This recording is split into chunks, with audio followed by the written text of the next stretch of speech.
Hello friends, in today's video, I'm gonna be walking through how to fix black Instagram photos on iPhone. First of all, open your Instagram app, tap on your profile icon to the bottom right corner, tap on this three line to the top right corner, tap on settings, tap on logout.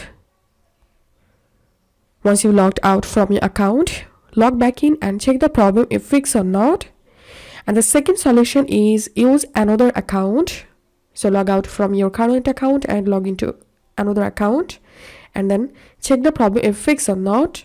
And the third solution is update Instagram app. To do that, go to your app store, search for Instagram.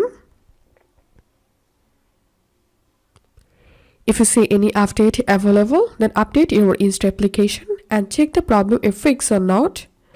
And the last and final solution is uninstall your Instagram application and go to App Store and reinstall your Instagram application, and that's how you can fix this problem. If this video helped you, give a thumbs up and please consider subscribe to 5 Minute Solution.